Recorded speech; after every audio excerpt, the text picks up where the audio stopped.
Muy buenos días.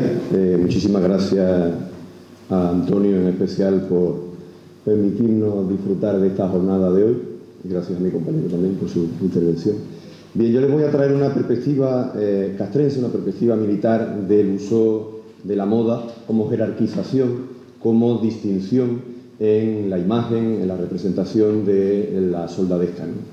Estamos en un tiempo en el que, en el siglo de oro, XVI y XVII, aún no existen uniformes, hay ordenanzas militares, pero no está totalmente reglado como comienza a suceder en el XVIII y más profusamente en el XIX, y habrá que usar una vestimenta, digamos, cotidiana, una vestimenta de lujo, en los casos de los oficiales, o de mayor altanería, ¿no?, con algunos elementos de distinción que les permita hacerse notar como soldados, ¿no? Sobre todo no es lo que llevan, sino la forma de llevarlo, ¿no?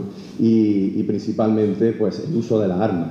El soldado no se distingue tanto por su ropa, sino por la forma de llevarla, ¿no? Y por eso yo les traigo esta comunicación intitulada Paños de Marte, la moda en la conmemoración de las victorias del ejército de Alsacia en 1633. Porque nuestro recurso para analizar esta comunicación, este tema, va a ser los dos cuadros, los dos lienzos de Vicente Carducho para el Salón de Reinos del Palacio del Buen Retiro. Y nuestro autor, Vicente Carducho, fue un pintor florentino, nacido en 1576 y muerto en los años de 1638. Será un pintor de un clasicismo contrarreformista, no totalmente imbuido de ese realismo barroco que luego será protagonizado por Murillo, Velázquez y todos estos grandísimos pintores, y además ha sido una figura bastante denostada, por lo menos no lo suficientemente bien atendida, porque se le ha comparado siempre con los grandes pintores, ¿no? Hay que tener en cuenta que es el pintor de corte de los últimos años de Felipe III y de Felipe IV hasta que no llegue Velázquez, con más fuerza, que no será hasta los años 30. Entonces hay que poner de relieve la gran obra que lo caracteriza, que es la serie de La Cartuja del Paular, ¿no?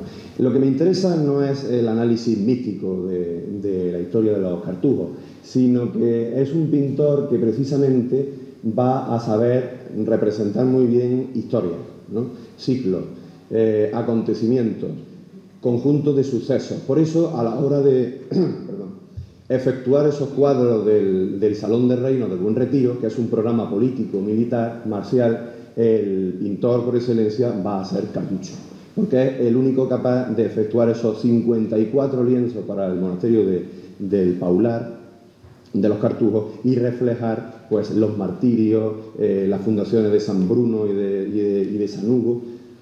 Es el pintor perfecto para semejante empresa, ¿no? Y eso va a estar entroncado en el contexto de un reinado moralista, un reinado que va a recuperar, que tiene afán, tiene pretensiones de recuperación del prestigio de la monarquía hispánica tras una década casi nefasta por una consideración de debilidad casi en esa tregua de los 12 años que hay en los primeros años en las dos primeras décadas del 17. Entonces tenemos a don Juan de Guzmán, el conde duque de Olivares, aquí en la derecha, que va a ser el gran estadista de Felipe IV en el emprendimiento de ese ideal nuevo de renovar la monarquía, de remozarla hacia unos ideales más filipinos, por así decirlo, y una recuperación de la preponderancia en Europa del imperio y de la monarquía hispánica. Aquí una vista del Buen Retiro de Giuseppe Leonardo, que es la gran obra arquitectónica para aislar al rey de lo que es Madrid y disponerlo en una concesión muy filipina, con ese típico alcázar castellano con chapiteles de pizarra, y aquí la recreación del Salón de Reinos con la disposición original. Es un programa marcial de prestigio de la monarquía para atender a personalidades extranjeras o de otros puntos del globo, ¿no?, nuncios, personalidades de la Iglesia, ¿no? Habría que dar una imagen en un tiempo en que la monarquía está recuperándose, tiene algunas derrotas en los años 20, en los años 30, manifestar el annus mirabilis, el año de las maravillas, del año venturoso de 1625, donde se obtendrán grandes victorias militares como la rendición de Breda, que también está aquí, estaba pensado las lanzas para este salón, ¿no? Y aquí lo que les traigo es el contexto geográfico de esa campaña de Alsacia que vamos a analizar, que es la recuperación, la descongestión del corredor del camino español que unía la Lombardía, el norte de Italia español, con el Flandes hispano también, ¿no? Entonces, entroncarse en Europa para auxiliar también a los parientes vieneses de la otra rama de Habsburgo, ¿no? Y vencer así al protestantismo y salvaguardar esos intereses del catolicismo, como siempre se identificó la monarquía hispánica. La serie de Carducho para el Salón de Reinos es del año 34 y 35, y la victoria, esta campaña de Alsacia del duque de Feria, va a ser en el año 1633, así que va a ser directamente posterior.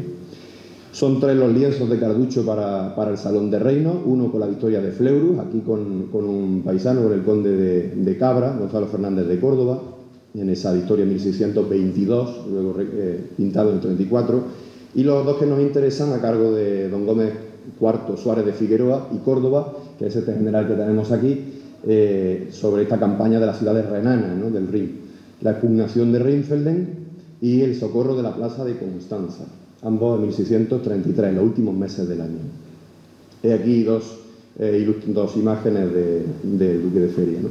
Bueno, para que nos hagamos una ligera idea de la vestimenta de entonces, sobre todo en los militares, e incluir algunos recursos más distendidos quizá, que no sean cuadros, pues he introducido varias escenas de cine, ¿no?, en este caso de la película de Cyrano de Bergerac, también, bueno, muy influido por la moda francesa, pero para que nos hagamos una ligera idea de ese jubón, de esas grandes cuellos de valona que se llevaban en aquel momento, y lo principal pues son los tahalíes, esas correas, esos cintos, esos cinturones donde colgaban los aceros para poder llevar esas armas y que distinguían tanto a los hidalgos de la época, ¿no?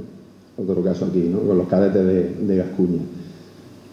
Aquí lo disponen con una monocronía, pero bueno, sí es verdad que hay algunos intentos en el 17 en Francia y en Europa Central de disponer una cierta regularidad en la indumentaria, por lo menos en lo que es en una monocromía, digamos, general, pero en algunos casos surte y en otros no, y eso lo vemos muy bien en los cuadros. En el caso de la monarquía hispánica, desde luego, no será un factor común que los soldados vistan del mismo color. Desde luego, ¿por qué era atractiva la guerra? Porque a la guerra no va nadie por gusto, ¿no? Esto es un dicho de la época. A la guerra me lleva mi necesidad. Si tuviera dinero, no fuera, en verdad, ¿no?, según dice los versos.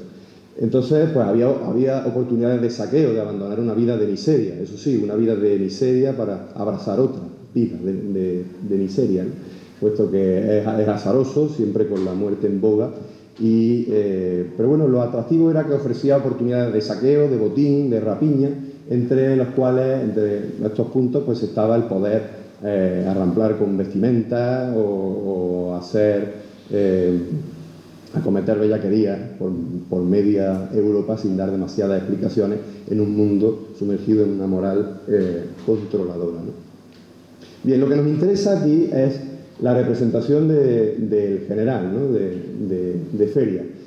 Lo que tenemos ya en este punto, en la derecha, digamos así, como el estado mayor de la batalla, ¿no?, del ejército, de la monarquía hispánica, y ya mismo aquí podemos distinguir una diferencia en cuanto a representación, en los tocados, en la cantidad de plumas que se lleva y sobre todo en la sobriedad o la profusión de los aceros, de las armaduras.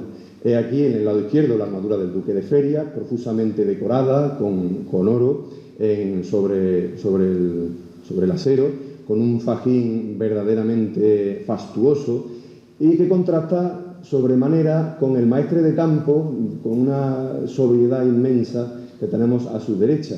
Eso también refleja la distancia, ¿no?, la diferencia entre los años, entre la veteranía y, digamos, una mayor humildad entre el viejo veterano y el gallardo y joven noble general, ¿no? Los guantes, un detalle de los guantes, también profusamente decorados. Siento la calidad de las imágenes, no he podido descargarlas demasiado bien, pero bueno.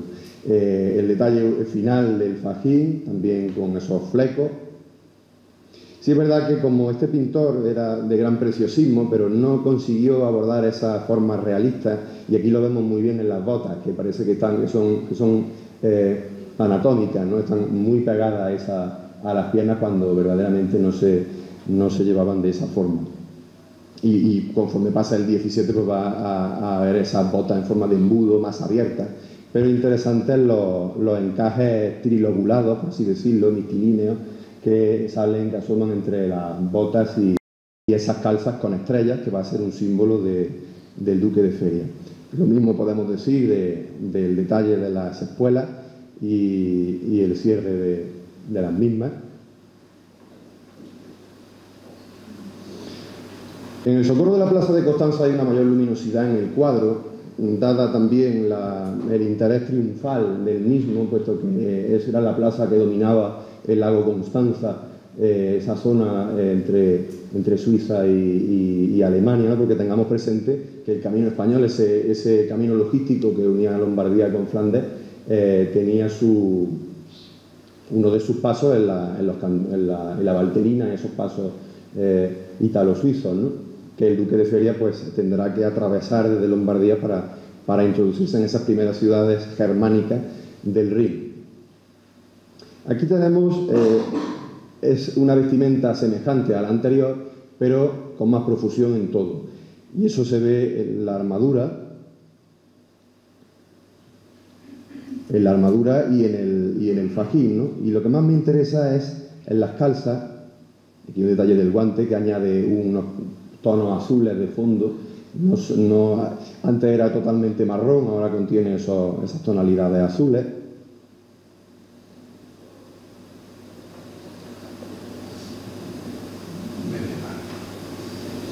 Y lo que me interesa fundamentalmente es estas innovaciones de motivos iconográficas en las calzas. No solamente tenemos las estrellas de antes, que además ahora son diferentes, son de 5 puntas, eran de 6, sino que tenemos esos motivos vegetales y la F de Feria.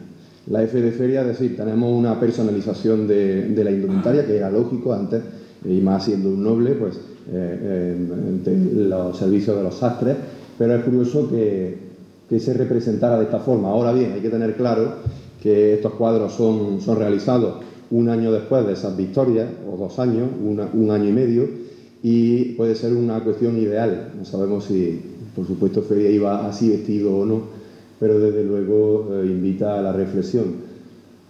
Tenía una concepción muy autocrática del poder y desde luego era bastante altanero, así que no nos extraña que se preocupara tanto de su indumentaria en la época. Otros generales ampulosamente vestidos, como Albrecht von Wallenstein o también el marqués de los Balbasa, ¿no?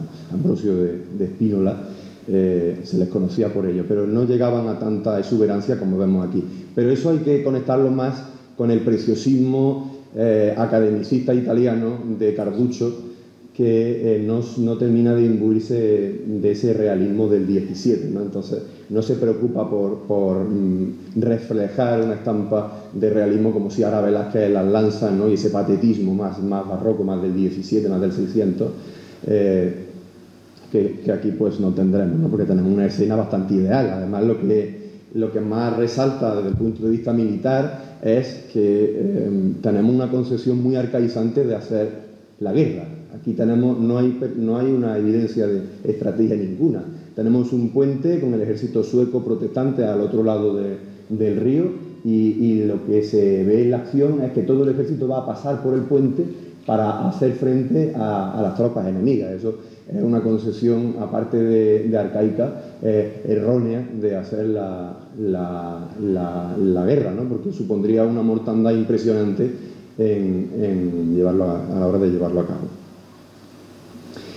Como resalte, tenemos que analizar la soldadesca, ¿no? Porque estamos centrándonos en el comandante y desde luego eso es bastante quedaría la investigación bastante coja. De todas formas, esto es una primera aproximación, como se pueden percatar, y son unas pinceladas bastante generales y escasas. Pero aquí tenemos la imagen de un arcabucero en primer plano, junto con un oficial a caballo en el lado izquierdo, que ya pues vemos una mayor sobriedad en la vestimenta. Ya hay una armadura totalmente lisa, es una media armadura, pues se le ven las calzas completamente, comparte también una bota alta, de caña alta, y sobre todo ese fajín que indica su pertenencia a la oficialidad, ¿no? Los soldados también, se ha dicho que muchas veces los soldados llevaban fajines, pero eran más bien una especie de lazos de distinción, ¿no? Rojos siempre, con ese color de la espada de Borgoña, ese color de la cruz de San Andrés, que caracterizaba a la fuerza de la monarquía hispánica.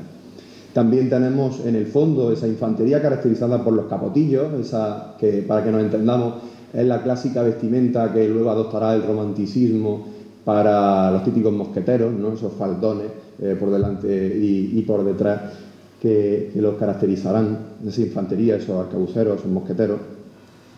Y la caballería, pues ya lo que tenemos es una armadura, una media armadura también, con yelmos y con plumaje abundante y los estandartes en cuestión, ¿no? Resalta también porque como concepción arcaizante de hacer la guerra, lo que más predomina de efectivo en estos cuadros son la caballería. Eso es una cuestión muy medieval, es algo bastante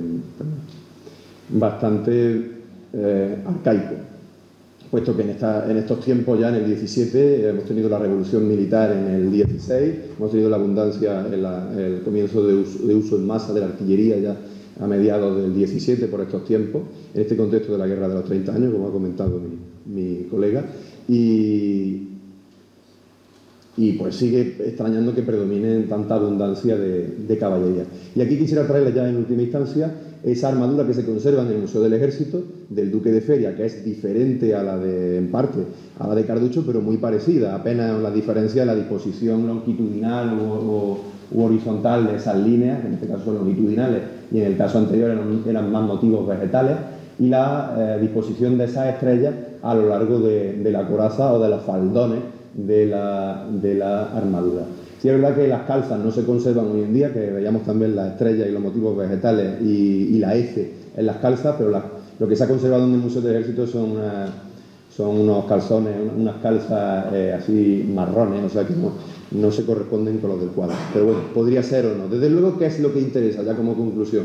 La representación, las victorias de la monarquía hispánica, sean o no de más valor. Se quiere dar una imagen de poder, y en efecto estos cuadros, con mayor o menor preciosismo, mayor o menor realismo, es la imagen que dan. Y sin más, pues muchísimas gracias por su atención.